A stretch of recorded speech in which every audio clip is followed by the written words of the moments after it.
Sounds good, Stephen. I really appreciate your intro. And as we begin this exciting series on how to be more successful in your practice, I want to start by saying that in August I presented this series in a live conference in Brazil, 2 cities in Brazil. And then in September, I presented the same presentation in 2 cities in Colombia. And in both countries, this information was very, very warmly received. And so I believe that you will agree with me soon how effective information is for your success if you're open to change, because this is what we are going to be talking about, change. So another thing that I want to say before we begin is I want to welcome my partner at what I do here and in my presentations here, Dr. Jas Mattoo. Jas, are you on the line? Yes, I am. Okay.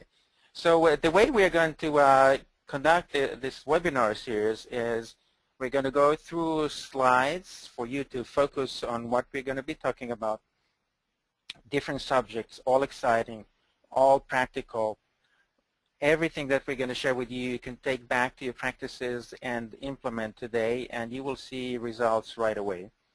And the way it's going to work is I'm going to say things from my perspective, and then I'm going to have my partner, Dr. Mattoo, who is a very successful veterinarian and has been together, using the material we will share with you in his practice to a great success. So what we're going to be sharing with you has been in use for a number of years, and it works. So let's begin. Why even bother talking about taking charge of your client experience? What does it mean to take charge of your client experience? I hope none of you has the idea that what we're referring to is to be bullies who force clients to do our biddings. That's not what we mean at all.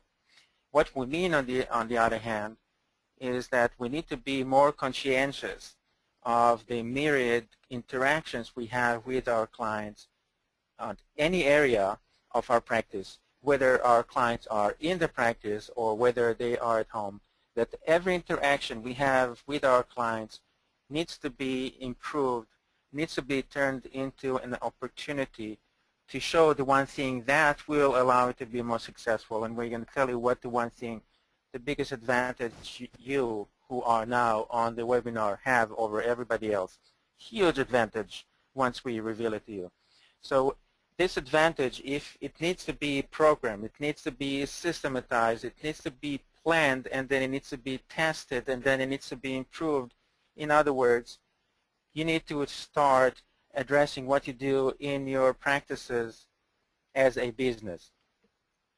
Why is it necessary to treat what you do in your practice more than just a veterinary practice and more as a business providing veterinary care?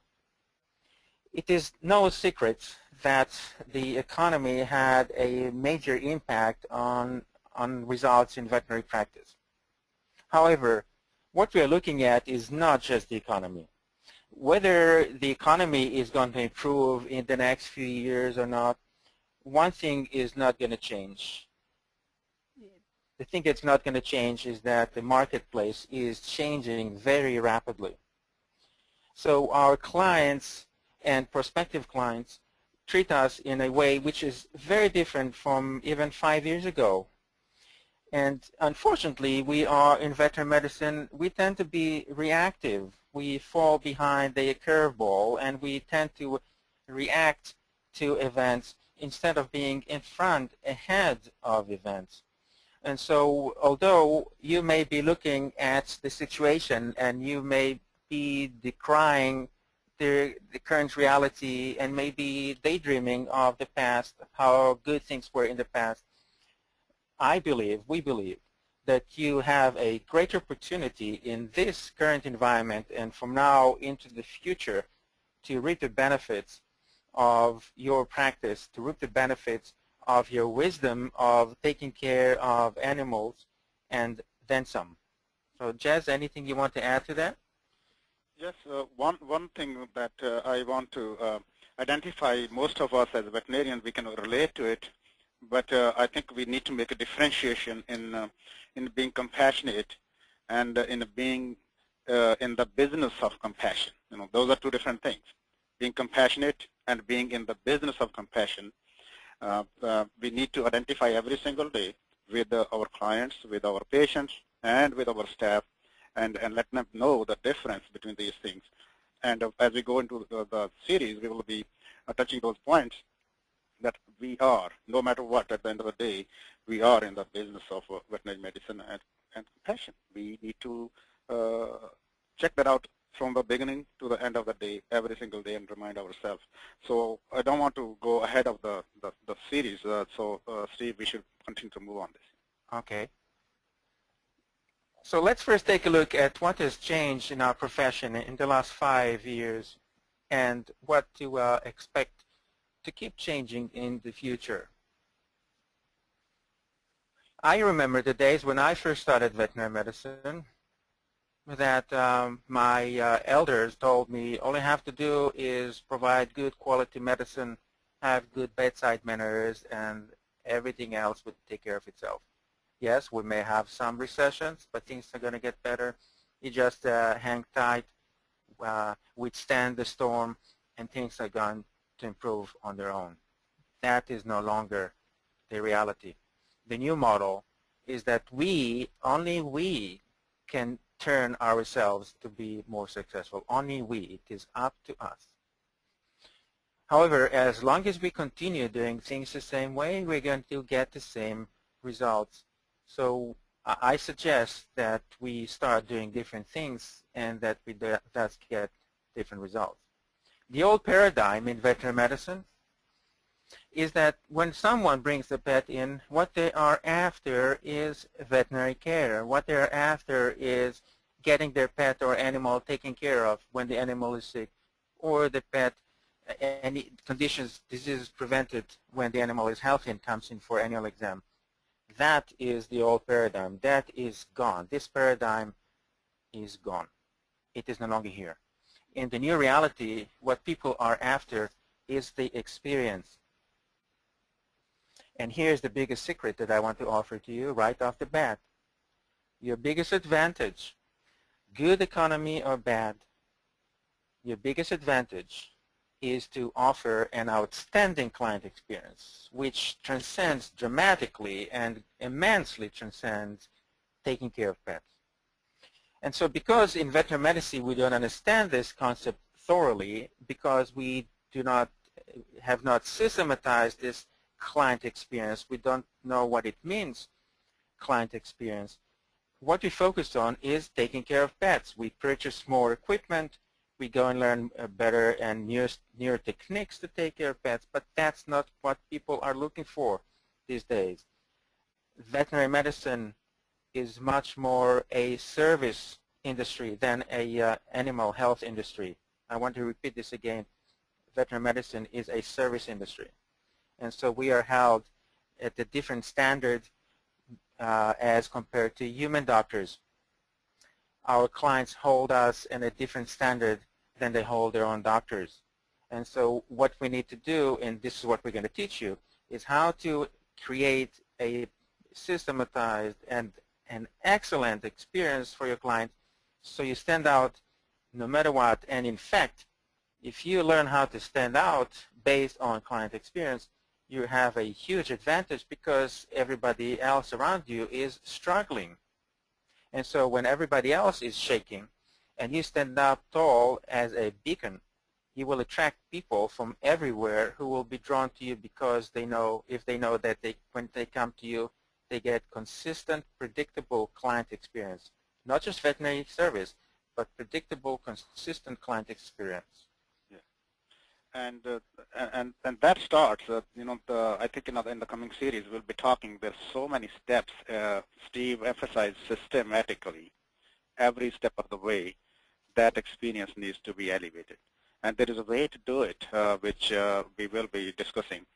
The thing is, in our life that we talk about, doing the medical care and things that we want to do for our pets, we forget that the pets coming to us by a human who brings those pets to us, and that human has emotions, and there is some connection, there is some relationship with that pet, and that relationship is at risk sometime whenever the pet is sick. People want to protect that relationship. They want to strengthen that relationship. They want to extend that relationship. And we forget that the relationship person on the other side is a human who has multi-dimensions, and we need to touch that heart.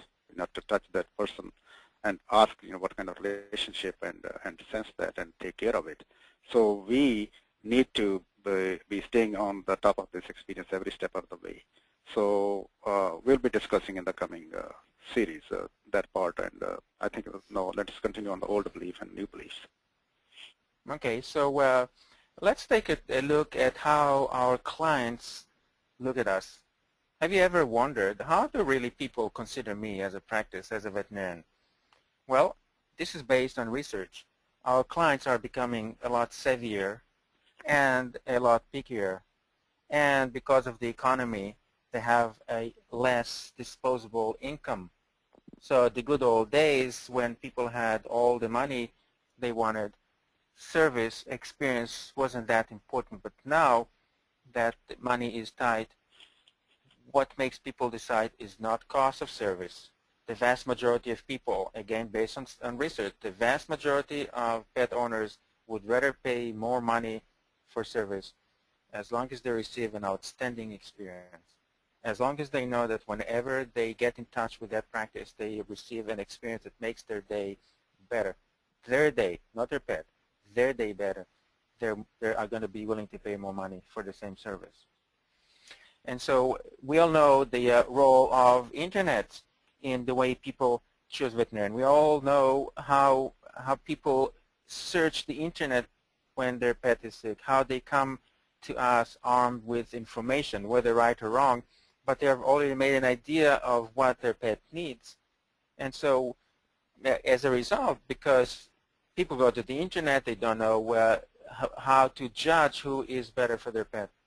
And so over the years, over the last few years, veterinary medicine, a veterinary service has become a commodity. It is difficult for a new pet owner moving to a new area, having 5 practices around them, to tell which practice is better for them. If they contact that practice and they receive the same low quality or mediocre quality of correspondence or response to their messages, how are they to tell who is best for them? And so if everybody is like everybody else, how can you stand out? And so what people have done, unfortunately, in this economy, the main tool that most veterinarians, it may not be you personally, but I tell you, most veterinarians in the country, their tendency to stand out is by lowering their fees.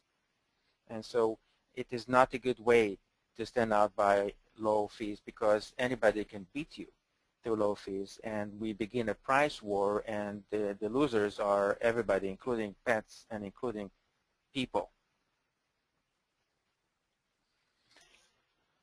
So what does it mean to take greater charge of your client experience? It means realizing that everything that happens in the practice, day in and day out, everything and every interaction that happens on the phone, just think about it. How many interactions people have with you and your staff every day in the practice, and when they call you. How every interaction either helps you increase that client experience, make it unique, or detracts from it, or hurts it. There's no interaction, no function in the practice that is neutral. Everything that happens in the practice either makes you stand out as far as a client experience, or pulls you back, or makes you like everybody else. Just think about it. So one aspect of taking charge of client experience is knowing what those interactions are. They may be overwhelming. They may be mind-boggling right now. Wow, there's so many thousands of interactions every day. That's true. But we found a way to put them in a very easy way for you, to pre-plan them, to systematize them, to create a unique experience with every contact that people have with you, and thus achieve a tremendous advantage over what you were in the past and over everybody else. This is true. In today's webinar, we will be talking a lot about making that basic, preparing ground to change that mindset from simply being a medical, technical provider to the person that you will be a experienced provider. So we are spending quite a bit of time on it because mindset is very, very important. We might learn the tools of providing the experience. We might learn the tools of being excellent doctor and have a lot of skills. If we do not develop a different attitude about it, nothing will happen. So that's why it might look a repetition on this, but we want to make sure that is a mindset that we are focused on changing starting tomorrow morning. Even in this economy, I don't know your specific situation, your specific circumstances. You may be growing gangbusters, or you may be slow, or you may be retracting. I don't know your specific situation, but what I do know is that there are enough practices out there who are growing very fast even in this economy. There are practices out there who are thriving in this economy. So if you ask yourself, well, how come they're thriving? If I'm not thriving, what do they do different than me? And so I tell you, what they do different is that they have figured out on their own or through something else that they need to focus on that client experience, that this is the key to their success. So the status quo is no longer attainable. And because veterinary medicine is a service profession, we are selling something that is invisible. What we sell our clients, when you talk to clients in the exam room, when your receptionist talk to clients on the phone, you're selling. Every interaction you have with your clients, you are selling something. Either you're selling your service, or you're selling yourself, or you're selling your practice to them. So because we don't sell a product, we sell service, we are selling something invisible. In fact, we're selling a promise. And that promise is, if you agree to let me take care of your pet, I promise to not only provide your pet with the best care that you can expect, but also provide you with the best experience that you expect. But first is that promise. How do clients trust in that promise before they say go ahead and do it? So because we really don't know how to take charge of that trust in the promise we offer people, in now more than before, clients say, oh, let me think about it. Let me discuss this with my spouse. I cannot do it. I don't have enough money. These are all stories that people say for the most part, not because they don't have the money, but because that trust has not been built. That trust, the weak way to create this trust is to say, this is what your pet has. The right way to create that trust is to provide an overwhelming experience so that when the moment comes for the clients to say yes to your recommendations, they've already been sold on the idea. And so when you say, this is what we're going to do today, they say, you're right, this is what I want you to do. This is the key. This is the mind shift we're going to be discussing.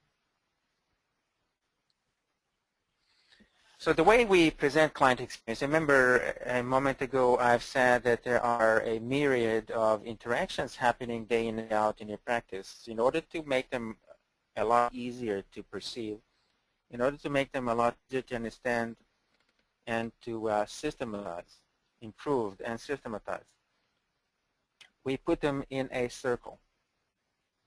So we're going to begin in a bit on this webinar and more so in the coming webinars.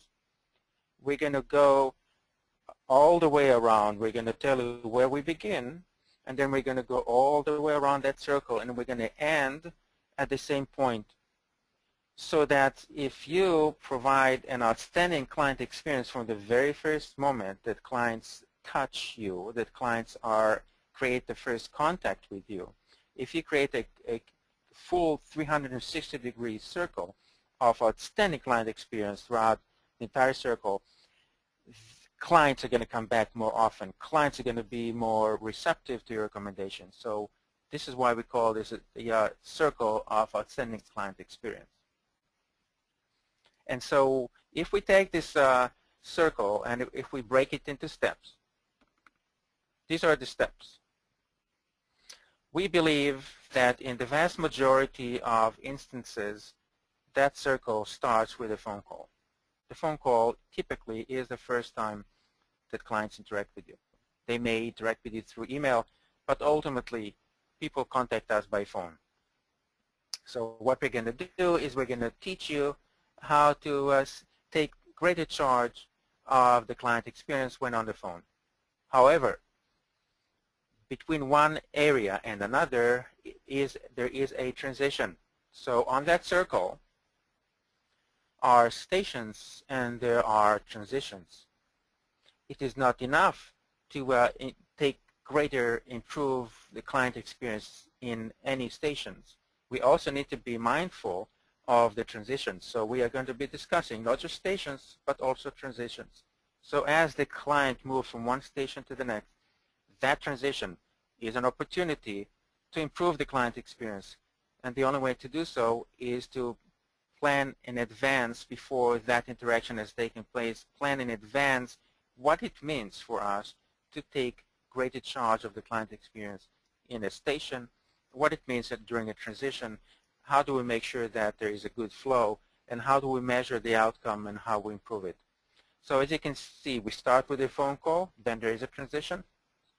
Then if the phone call is done well, if you have taken good charge of a high-quality experience on the phone, then there's a good probability the client will show up.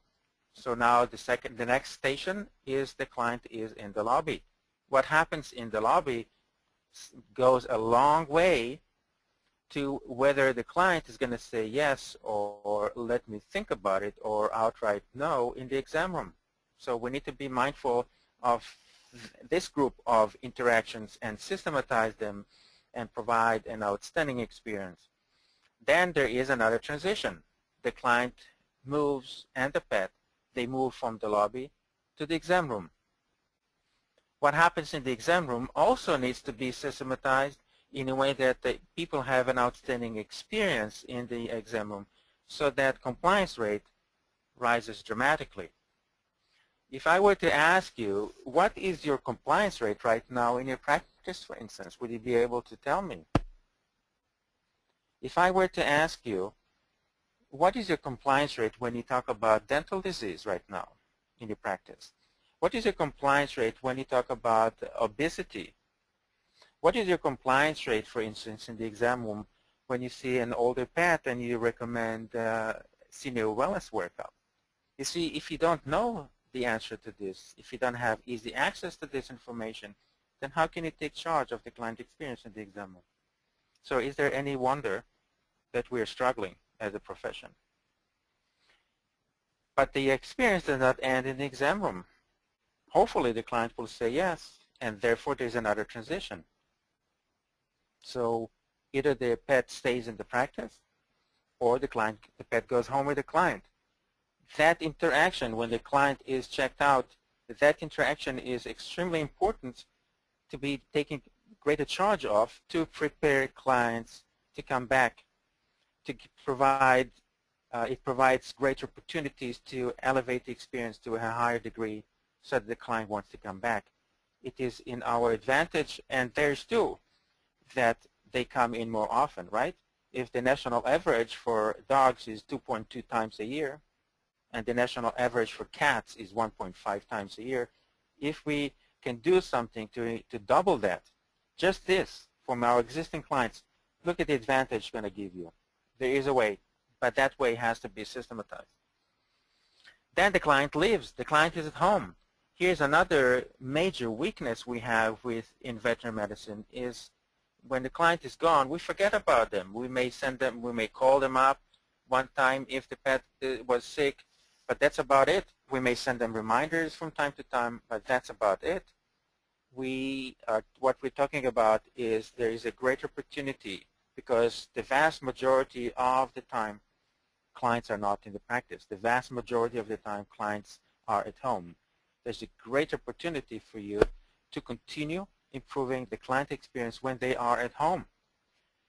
Thus, when they need, their pet needs anything, they will come to you, not to someone else.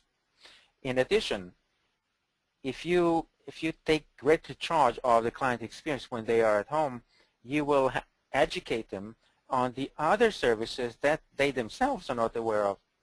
Our clients are not professionals, and so when they call us and they have a problem, it's because of something they have seen, noticed.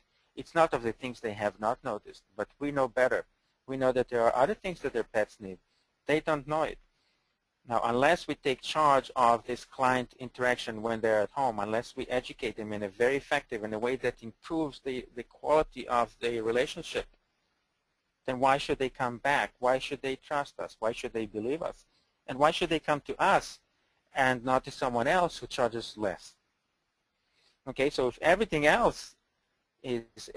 works well, then the next phone call will come again, and then the next one, and then the next one, as long as your pet is alive. Jazz, anything else? Yeah, I just want to touch bases on this. These stations that we see on the slide. Just imagine like they are the railway station, and you have 3 roads out of that going, and one of those roads is to success, and one of those roads is to mediocrity, and the other road is totally failure. And at every station, if we can imagine that and write a note, go back to the practice and look at it, what are those roads, and how is my team following those roads at each station? How is the phone call, which way it could be improved? How is the transition from the phone call to the lobby? What could we do there? There are 3 things could happen. What are we doing in our office? And so having a thoughtful discussion with the team and making it happen towards the road to success is very, very important, and every single area is as important as the other one, because consistency is the name of the game. Every single person from the phone call all the way to the going home and calling back, one language, one word, one consistent way of contacting with the client. It is important, and so is transition. Very good. So how do you even begin providing an outstanding client experience? Where does it begin? What is the heart of the client experience? It is teamwork. As Dr. Mathieu just said, people, your clients, need to hear the same message no matter who they talk with. Can you imagine if a client speaks with one doctor and hears one thing, and then she speaks with another doctor about the same thing and hears something different? Or what happens to the trust if a staff member rolls her eyes when the doctor says something and the client gets the message, that staff member does not trust the doctor. Why should I trust the doctor? So that teamwork is at the heart of dramatically improving, taking charge of client experience. So we're going to spend a lot more time on teamwork on our last webinar. From that, you have the phone team. We're not talking about receptionists. We're not talking about people who answer the phone. We're talking about a professional phone team that knows how to handle the phone, incoming calls, outgoing calls, how to provide that outstanding client experience when that team. Now, how do you systematize, how do you make that interaction on the phone professional? How do you make that interaction outstanding? We're going to discuss on our next webinar. So that's coming next, is where we begin, is that we need to look at our receptionists, whether we have 1 or 5, they are a team. They are a telephone team. They need to be professional. So we're going to talk about a lot more about how to prepare these people to provide outstanding, consistent experience on the phone. Then we're going to teach you how to take greater charge of the client's perception when they come into the practice. If you don't pay attention to what people's perceptions are when they walk into the practice, then you need to realize that that damages their experience, that hurts your ability to get them to say yes. Because here is a key. It doesn't matter what you say, what you tell clients. I want you to understand that, and please don't reject it. It doesn't matter what you as a doctor have diagnosed and you've told the clients, this is what your pet has, and this is what we need to do to take care of it. That doesn't matter to them. What matters to them instead, first, is how they feel about what you said. And I want to emphasize this again.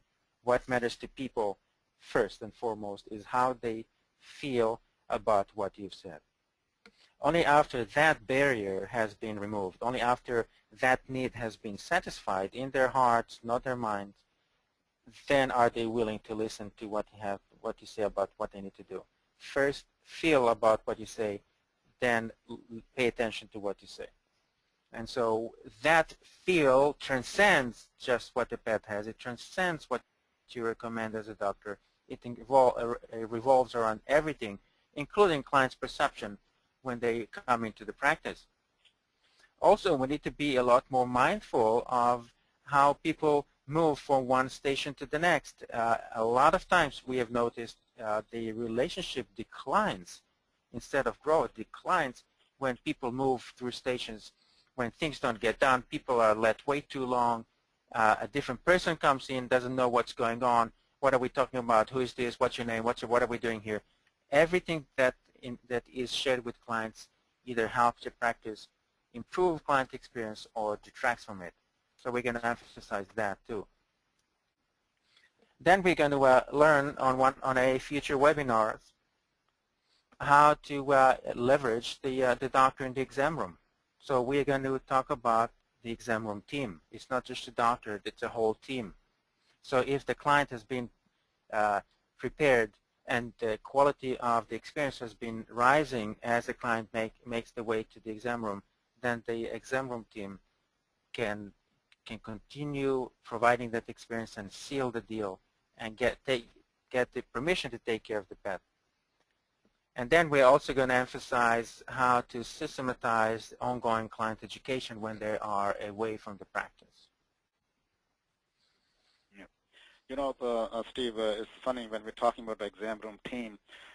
In our profession, at least for me, for the last 30 years, we think you know, going inside and making some diagnosis and making some recommendation is enough, and people either accept it or reject what we are saying, and we forget, you know, why that compliance rate is where it is, high or low. It has some reason to it, and what I believe is, you know, no matter what we do in our marketing, advertisements, getting client to come in to the practice, it costs a lot of money to make that happen, and we don't perform as good as we could inside the exam room.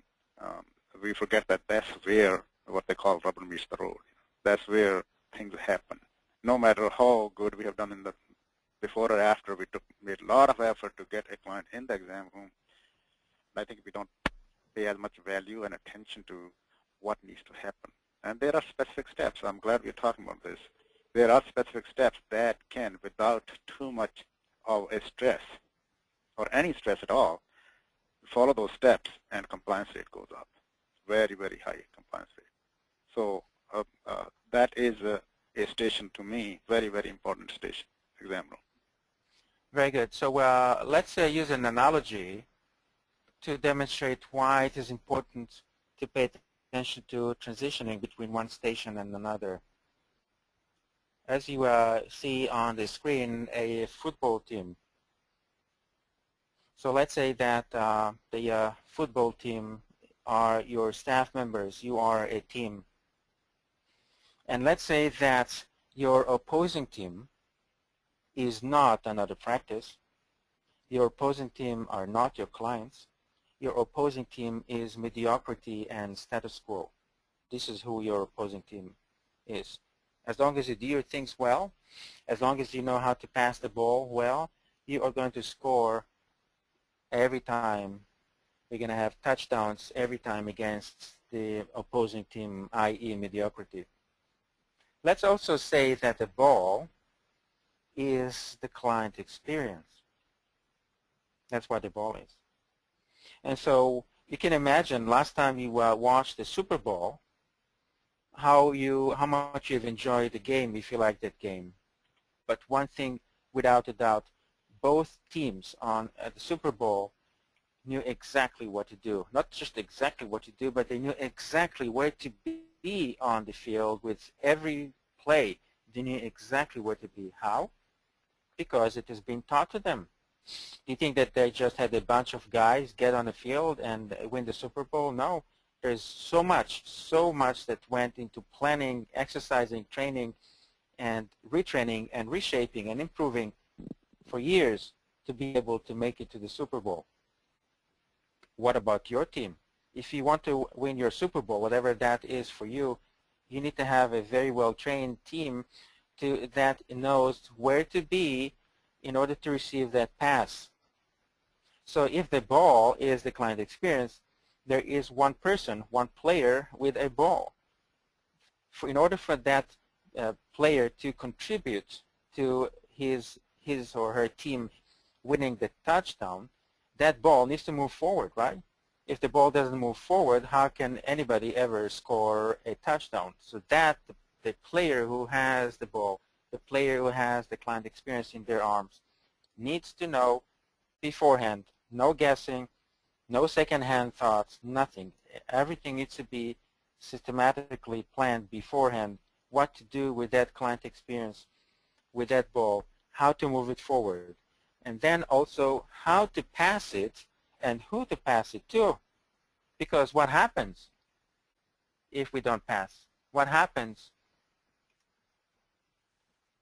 Fumble. What happens if the pass is wrong? What happens if the ball goes to the wrong player, or if that player is covered by opposing team players?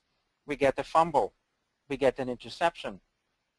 And so if the ball is the client experience, then a fumble or an interception is when things fall down, is when clients say, man, something's going on with this practice.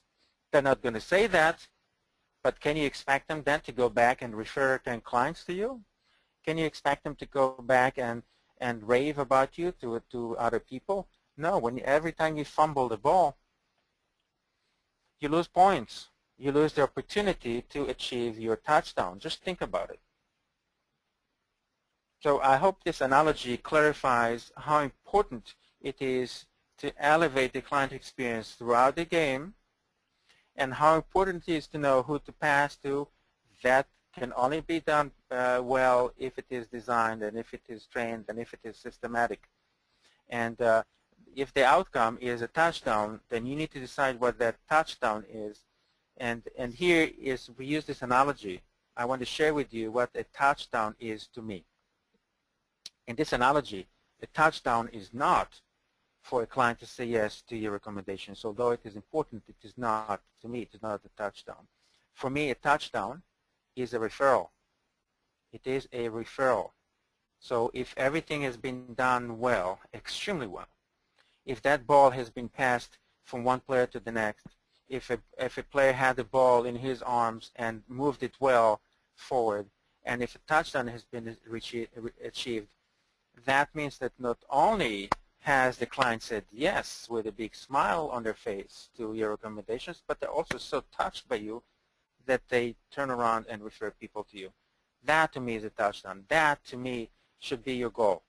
So your goal is not just to get clients in. Your goal is not just to have more appointments. Your goal is not just to provide more services. Your goal, your focus should be on getting clients to refer to you. How? Not by providing pet care. That is not enough, because everybody can do a spay. Everybody can give a shot. The way that people judge whether they refer to you or not is how they felt about your service, and that emotion is based on how well you have systematized the client experience. And all that is not by an accident. It all happens step by step, and your team can be taught. We need to spend time on it and change the mindset of our staff, not only our own mindset, but of our staff, that what we are up against, what are the people are looking for. And whatever we learn up here need to be transmitted to the rest of the team. So what are we going to be discussing in the coming webinars? Next week, we're going to focus on the first station on that circle, improving client experience on the phone. Here are some questions for you to think of and to pay attention to in preparation for the next call, for the next webinar, so you can get more out of it. How many calls do you get on an average day? How many calls do you get on an average week? What is the nature of the calls? How many are from existing clients?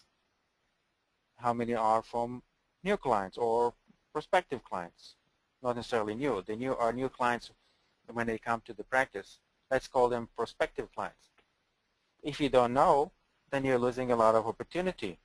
There is a way to know, and we will teach you that way next time. So how many calls come in from prospective clients? How many of the calls coming in from prospective clients turn into appointment? Do you care? Of course you should. So you are the doctor, you are in the back doing surgery, or you are in the exam room, the phone rings. You may hear the phone ring, but you don't know who it is from. If it is a new client or prospective client saying something and the receptionist says something, what is said by the receptionist? How? To make that caller want to come to you and not to someone else. So if you are in the exam room and that phone conversation ended and that caller said, okay, let me think about it, and then they call someone else and you never see them, you don't even know what you've lost. But you have lost a lot. Over the years, how many times does this happen every week, every month, every year? Over all the years you've been in practice, just think on the immense loss you have experienced as just a result of that, of not being able to take greater charge of calls when they come from prospective clients. Now, even existing clients. So if you have more than one receptionist, then here's something that you may want to pay attention to. So if I have, let's say, 3 receptionists, so when the receptionist A, B, or C, any of them can take the call, what is the compliance rate, meaning what is the percentage of callers, existing clients who came in when they spoke with the receptionist A, B, or C? Do you think it doesn't matter? Because you see, if you start paying attention to this, maybe receptionist A gets only 50% of the callers to come in, and B and C get 80%. Don't you think you need to know that? And why? Why is receptionist A getting such low compliance? See, this is what we mean by taking greater charge of the client experience, and this is what we're going to be dealing next week. Yeah. It's another thing, Steve, which I have experienced, and a lot of us do. We sometimes have our client service representative who is very sweet, good talker, and good relationship building and everything, but then they fail at the end of the conversation, fail to transfer that and convert that call into an appointment. That is the purpose of that call. That's the purpose in the job description of that person's job. However, I think just being chitty-chatty, talky, and trying to just be happy-peppy person does not get what we want to get for the business that we are in. It needs to convert into an appointment, and that sometimes is not well explained and not well understood. And there are step-by-step process, and if a person follows those steps, you will have a higher compliance rate. It's very important to know the difference between 2 or 3 different staffers who are answering the phone, who makes the most conversion. You'll be surprised. You will be very surprised and enlightened to find out the difference in the 3 people. And then why not? Why not to give that opportunity to the person who makes the most conversion? Why not to put that person on that station? Why not? Because isn't that we want to win the war? We want to win the game. We are in there to win the game and make a service available to most clients that we can, most pets that we can. And if you can identify those skills within your team, you will be miles ahead. Very good. So the third webinar is going to be on how to systematize the process by which clients' perception improves when they are in the lobby waiting to be seen? Do you think the lobby itself has no impact on their impression of you? Then I suggest to look into this, walk into the lobby and get the energy, because that's what your people are noticing. Ask yourself, how long is a good wait time for my client? And what happens if they wait too long without knowing what's going on? Everything matters. The following webinar is going to be on how to leverage the doctor in the exam room so you get much, much higher compliance rate every time you see the client. This is not the exam room is not an event which is detached from everything else. It's a chain. It is a link in a chain, in a circle. But if everything else is in place, and if you know what to do in the exam room, how to take charge of the client experience in the exam room, you can expect to get a much higher compliance rate.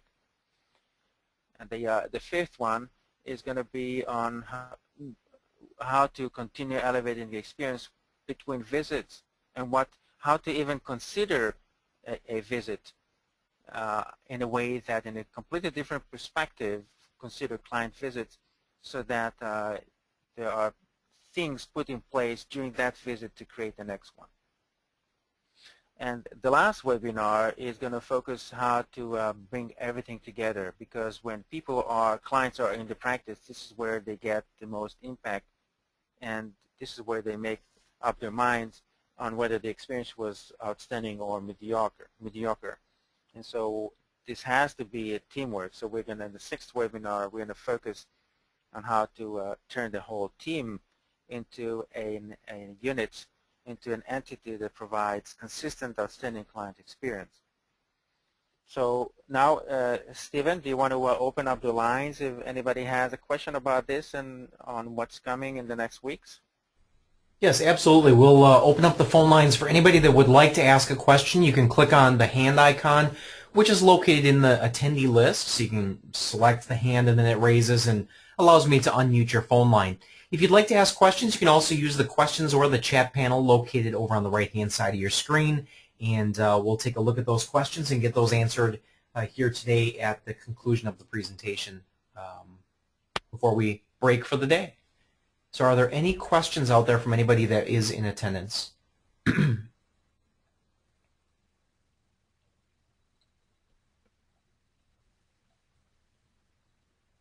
All right, Jocelyn, it looks like you have a question. I can unmute your line. If you have a microphone connected up to your computer, then you can ask your question over the phone. Otherwise, I'll look for it in either the chat or the question panel. So Jocelyn, I'll go ahead and unmute your line at this point.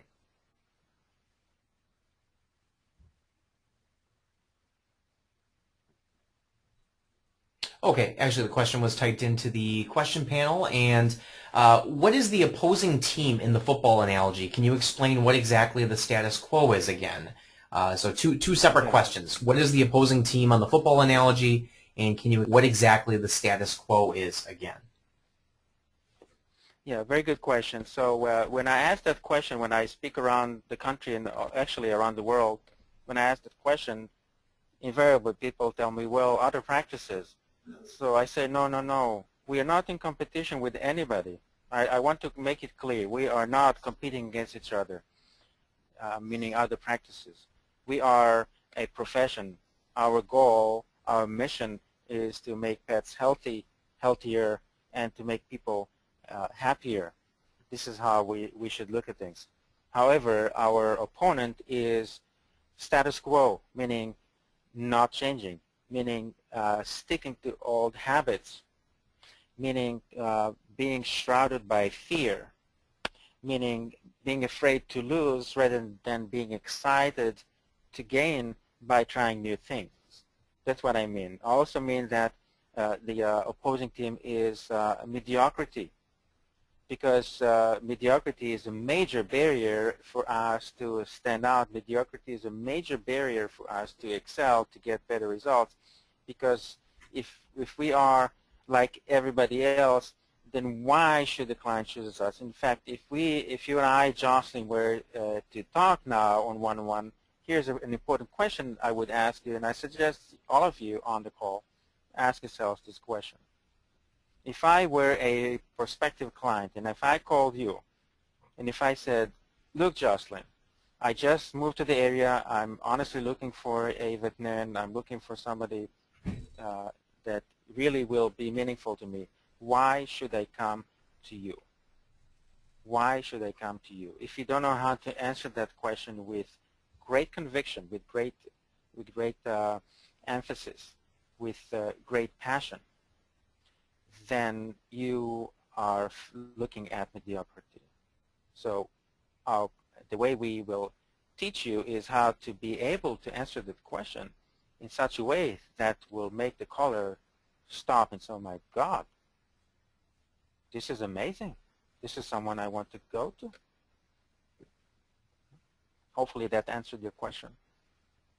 All right, we have another question. Yep, she said thank you to that answer. Another question from Jenny, and this is kind of a scenario. It says, referring to the part where you mentioned the staff member rolling eyes at what the doctor said, how would you deal with a situation where the doctor seems negligent? For example, a dog comes in with obvious signs of parvo, but the doctor does not run a parvo test. Instead, he sends the animal home, and then the dog ends up back in the clinic about 3 days later and tests positive for parvo. So how would you address a situation like that, Dr. Kornfeld? Very good. So another excellent question, and I'm glad you bring it up. We're going to talk extensively about this when we talk about the taking charge of the client experience in the exam room. But just as a heads up, in order for this to stop, in order for this mediocrity, in order for this lack of trust by staff members in the doctor, in order for this to stop, there's got to be a minimum excellent standard of care established in the practice.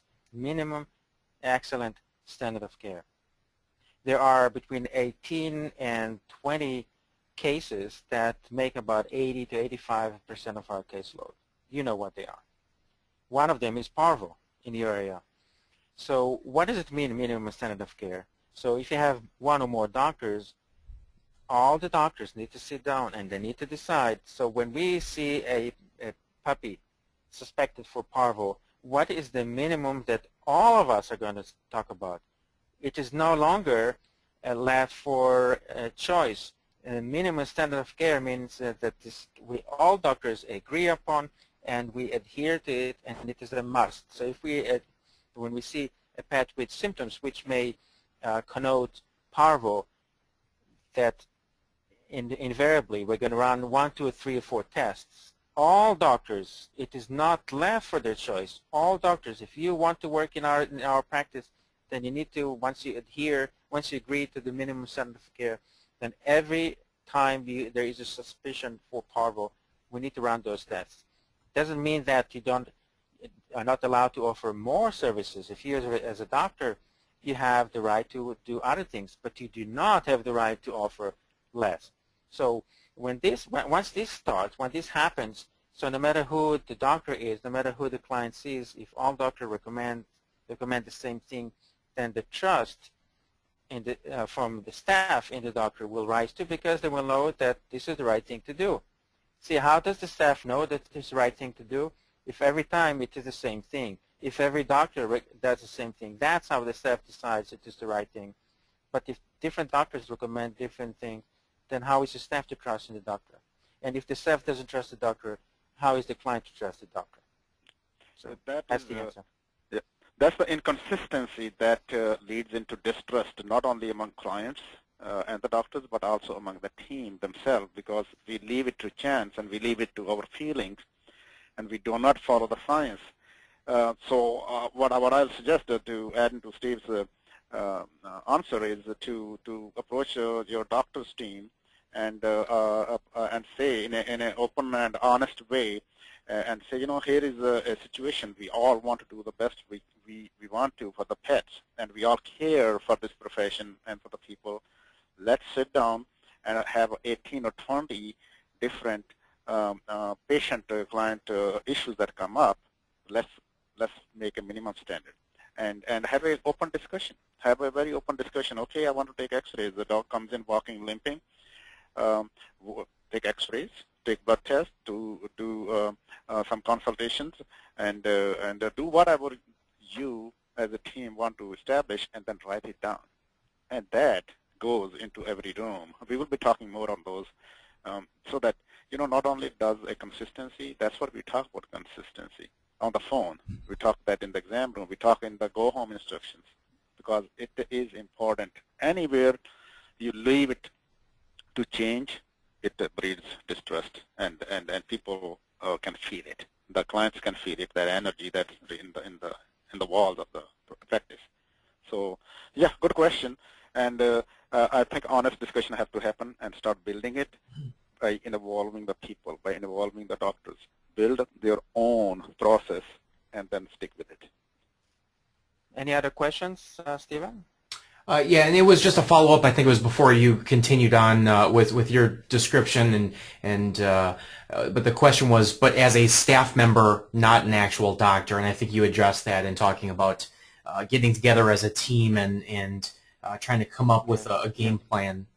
I think that was addressed. So Jenny, if you have any additional questions beyond that, please let me know. There is another question here from Paula. We are a specialty referral practice, and our business is referral driven from our RDBM. Because our process appointment often differ from their experience at their regular vet, how can we help our clients to understand and appreciate the difference in value of our service? So really the difference in value between a referral practice versus, I guess, a regular practice, a small animal practice. Well, so let's use a human experience. When somebody is ill and they go to their GP, and the GP says, well, I think you have this and that, and I'm going to refer you to someone, then the patient knows that they're going to get a different kind of service from the specialist. Otherwise, why did they even bother? So when they go to this specialty clinic, they expect the environment to be different, they expect the staff to be different, they expect the doctor to be much more knowledgeable than the GP. In no way does it put down the GP. The GP has a role, as does a specialist. So as a specialty clinic, you need to hold yourself to a higher standard, but at the same time, truly, who is your client? Your client is not the pet owner. Your client is the veterinarian. You need to treat your clients, i.e. the other referring veterinarians. You need to treat them in such a way, systematized way, so that they are happy to refer to you, so they see you as an associate and not as a threat to their standing in the eye of the client. That can only come from a plan, and if you want to talk about it, we're happy in person. We're happy. Just send us an email. You can send me an email at vetcoach1@yahoo.com. Give me your phone number, and I'll be happy to spend a few minutes with you to give you a more specific plan for you, some ideas and tips on how you can create this relationship with your clients. So again, it is vetcoach1@yahoo.com. I'll be happy to talk with you about this. All right, excellent. And Paula says thank you as well. And Becky, I wasn't ignoring your question. Becky was asking about the webinars being saved and shared with other staff members. At the conclusion of the presentation today, we'll get the recording posted out to the website. I will send a link to each of you that either if you've attended or just registered, I'll send it to both of the emails so that you will be able to access the recording of the webinar. We're going to do it after each webinar. My original intent was to put them all together onto a CD and send it at the very end of the series. But the problem with that is that if you miss one session, then you miss the chronological order of what's being discussed. So we're going to get those sent out to you. We would really encourage you to attend the live session so you have the opportunity to ask questions. But we do understand that over 6 weeks it may be difficult to attend all 6 sessions, and that's why we will be sending out the links to the recordings, which you can watch either streaming online or you can download and really save and watch at your convenience later on. So yes, the recordings will be made available. I will send to both the emails that you provided here as a part of this registration, as well as the ones that you used to register originally for the webinar series, to make sure we cover all our bases and that everybody gets the recordings. So there are no additional questions, and so I guess what I'll do is ask Dr. Kornfeld if you have it as we wrap things up here today and prepare for next week. Yes, I have one more parting thought. If your success is truly important to you, and if you believe that to a large degree success is in your hands, that you're not a victim to circumstances, then I propose that you show up to all webinars. It is different to be on a live webinar where you can interact, where you hear the emotion, than to observe it later on. So if your success really matters to you, you don't find the time to attend, you make the time to attend. So ask yourself, if this is truly important to me, if this tool really is there to help me be more successful, if the answer categorically is yes, then you make time to show up and you will gain from it. You won't be sorry about it. So this is my parting thought. Otherwise, Stephen, I want to thank you for hosting this. I enjoy doing this. That's why I do this. I'm very passionate about our profession. I want all of you, to be successful, and that's why we're doing this. And I look forward to having you on the call again next week. Absolutely. That's how I feel too, Steve. I want to thank you everybody for joining, and thanks Steve also. And you know, the change is one constant in our life, and we need to make that change happen. We need to grasp that change, and if we are too comfortable within our own comfort zone, we will stay where we are, and we need to step out of it, stretch that comfort zone slightly every single day to make that happen. All right, well, we'll wrap things up here then. Thank you to Dr. Mattu as well as Dr. Kornfeld for your time here today, and thank you to everybody for attending. We had a real strong attendance here today and look forward to seeing more of the same next week. Have a great week. Look forward to the email of the link sometime either later today or early tomorrow morning. You will definitely have it by tomorrow afternoon. Have a great day, and we'll talk to you again real soon. Bye-bye.